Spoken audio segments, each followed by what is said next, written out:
Guatemala has been on my list for a very long time. I feel like as a Latina, I have this secret desire to visit every place in Latin America. I have a lot of affection for Central America. I visited Costa Rica a couple of years ago, and that was my first solo trip. So I think there's part of it that's special because of that, but Costa Rica has the kindest people and the most insane landscapes. I love how reverent people are to nature and to the earth there. I feel like that's, I don't know, that's just my sense of it, but I feel like that's a trend in Central America. And I just haven't experienced a lot of it. I had felt like I only knew her through word of mouth. I wanted a proper introduction.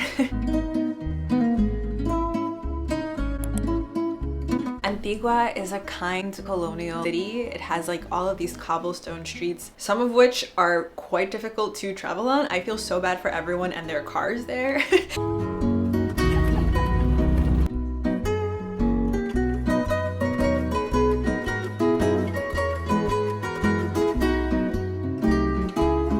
It was filled with tons of cool restaurants and art and gorgeous architecture, and then as you look out over the city, you would just see these waves and waves of mountains.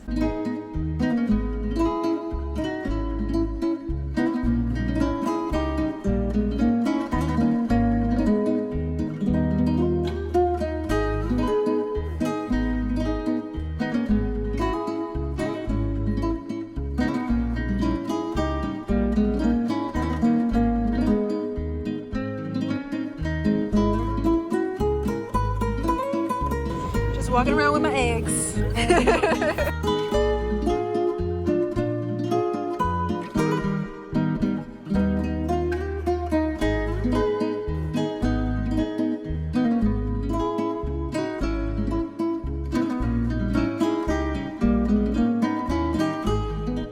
Oh, it looks fake.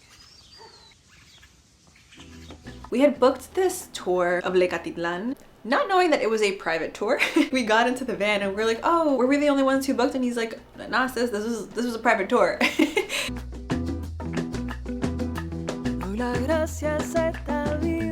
Pero cuando eso se cocina van a estar azules. The driver Mauricio, he was so knowledgeable about all of Guatemala's history. He was telling us about how recent the Civil War was. It was really fascinating to hear how there were a ton of cooperativas and colectivas that had been created as a result of the violence that happened in Guatemala that ended in '93. For the record, I was born in '92. That's like crazy to me. He was telling us about the very recent history with the Civil War, like the up and up in Latin America, the political rumblings with Guatemala's neighbors. And you know, sometimes you take for granted the things that are constantly around you, and I cannot ever forget how entrancing Latino storytelling can be. Even if it's at 6 a.m. through a winding road in Guatemala, may you never forget that, because I was totally enraptured in how he was telling his story. He would give us these grand tales, and then there would be one thing that would pull him into another story, and I'd be like, whoa, this is really fascinating. Continue telling me the story, but please also then.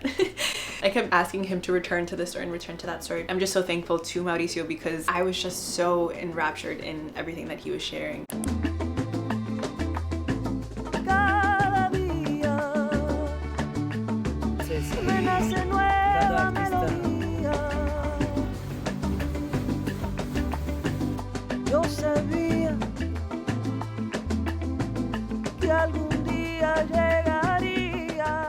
It was really cool because the person that was giving us the tour was someone from Santiago. So Spanish was his second language. He spoke Sutujil. It was really nice to hear him share about the culture and the language, the preservation, the changes that he has seen, sort of how each island on Lake Atitlan takes on its own personality. And we were kind of trying to poke him because I think he was giving us a lot of like the very pristine like tourist tale. But it was really interesting to hear their like opinions on the hippies, the different sort of vibe on each island. But Lake Atitlan is gorgeous. When we were talking to Mauricio, he was talking about the history even with the nature and the eruptions of the volcanoes, and how part of the beauty of all of this nature, because Guatemala is surrounded by active volcanoes which have erupted and have decimated. They're gorgeous to look at, but they're also dangerous. Earth is all of these together. Yeah, it was just like a good reminder, but also just living in this like on an everyday basis. It doesn't seem like an extreme, but it is an extreme. Yeah, I really enjoyed my time on Lake Atitlan.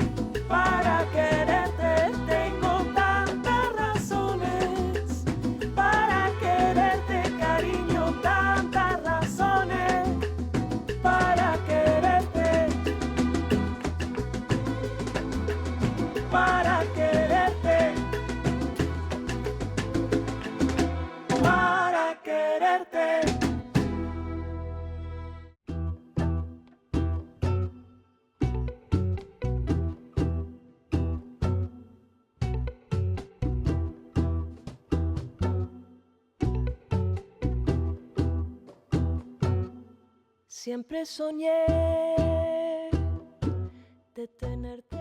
The next day, we headed over to Wicho and Charlie, which is a climbing tour company that organizes hikes for Volcan Acatenango. This is a dormant volcano, but you ascend Acatenango in order to see Volcan Fuego, which stands right before it. He's so regal.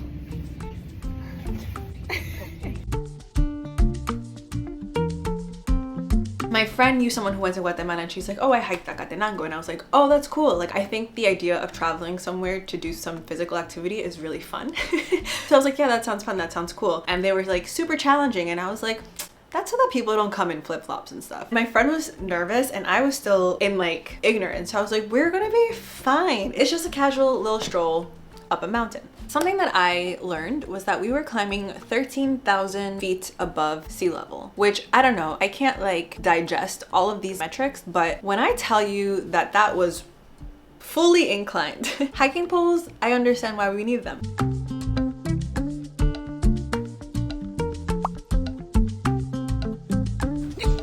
Don't girl, talk to me. I appreciate you. Let's go. Lead the way. Ready? No, they're like, we're set. We're all set.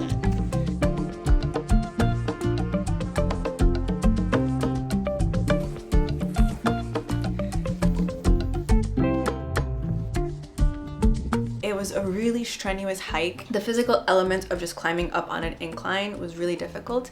And then when you add in the altitude, it was a bitch.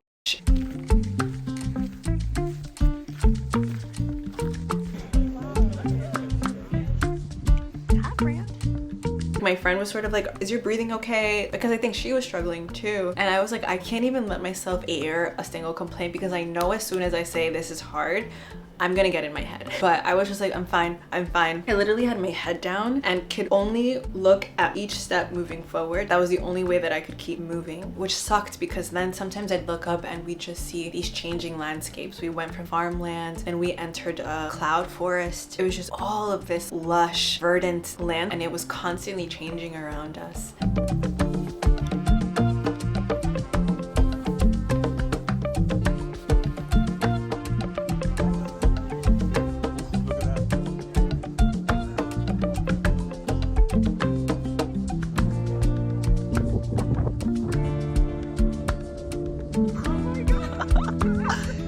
That is insane. We did it!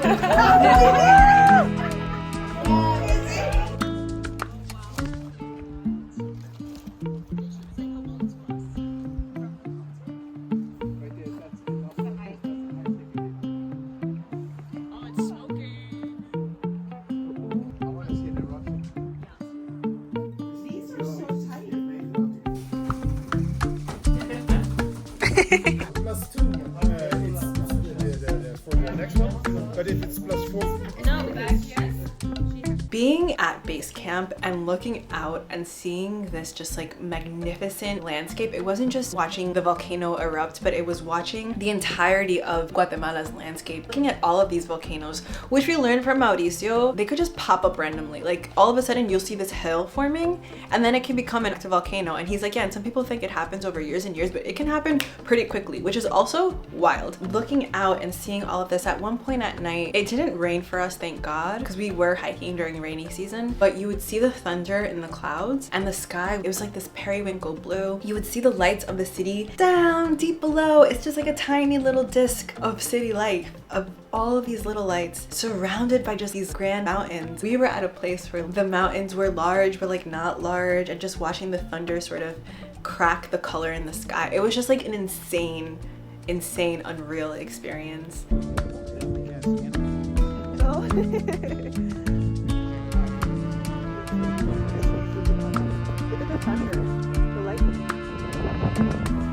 look at that, huh? That was a nice. Oh, you're taking videos.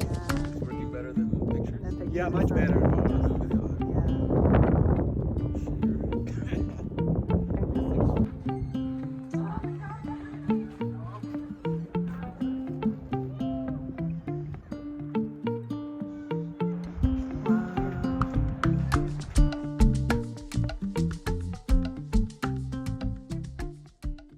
You wake up at 4 to climb the last like hour and a half to summit the volcano that we were on. And from here you can watch the sunrise and you're kind of like above the clouds. I feel like if we got to this point, we might as well just hit the top. We woke up at like 3:30 and went to go meet the rest of the group.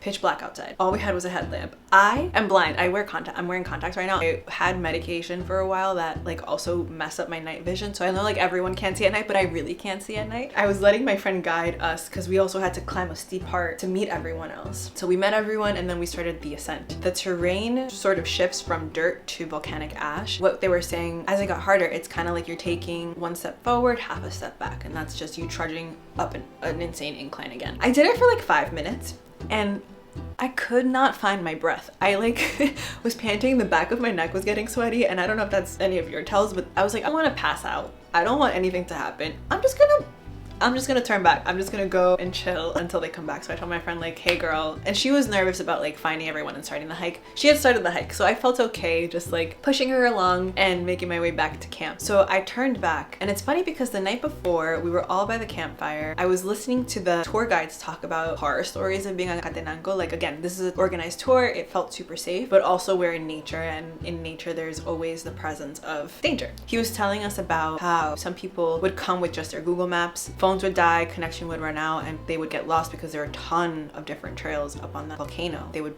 die, they would perish. There are also times when the climate up there gets so brutal that people can't find each other and like they'll separate from the group because of the cold or because of whatever extreme sort of natural phenomenon. They would perish, and they would perish like mere feet from their camp or from their party or whatever. So I had this in my mind. I had turned back. I just had my headlamp. I thought camp was that way. I had only climbed for like 5 minutes. So I was climbing down. I started to slip. I was on my hands and knees at one point, and I couldn't find where it was. And I was like, I'm going to end up on the side of Volcán Acatenango, mere feet from my, because I know, I didn't walk far, couldn't gauge where my cabin was. So I just like sat down and told myself I would wait for the sun. I don't know who I thought I was. But yeah, I just like fell asleep outside until the sun came out. One of the girls from her cabin finally came out and was like, are you okay? And I was like, I can't find my cabin. She like literally walked a few paces and opened the door, and she's like, it's just that way. So it was quite pathetic. We all had our adventures.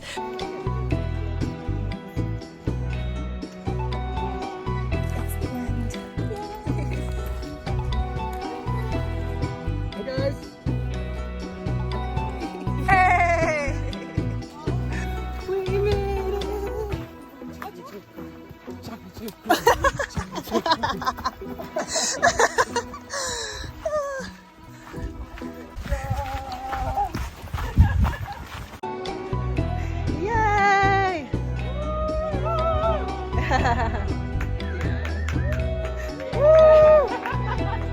I don't know that I would do it again, but I'm so grateful that we did it. I'm grateful that I didn't look anything up, because I think I also probably would have scared myself if I had looked anything up about this hike. But I'm just so grateful for the experience. And it was really cool because everyone who was on our hike were also like super active travelers. Like, one girl had done Machu Picchu recently, another guy had done marathons in different cities in Europe, and I think that is just such a cool thing, like to collect these memories of these cities, not just through tourism but through activity. I don't know, for me, knowing that I experienced Guatemala in that way, I experienced Guatemala on the tippy tip almost of a volcano, is very special to me, and I'm grateful. But yeah, that was my little jump over to Central America. I really loved it there. I really loved the people there. Everyone that we met was so nice. People are so kind there. Beautiful city, beautiful nature. I'm grateful. I think that's it with the travel stuff for a bit. I have the itch to go back to Ireland, but I probably won't vlog it. Yeah, so we'll get back to our regularly scheduled bookish program. I think what's coming up next is probably a reading wrap up of the things that have been read this summer. But yeah, I hope you're doing well. Let me know what you've been reading. Is it good? Should I pick it up too? Yeah, I think that's it. We'll see each other soon. Bye.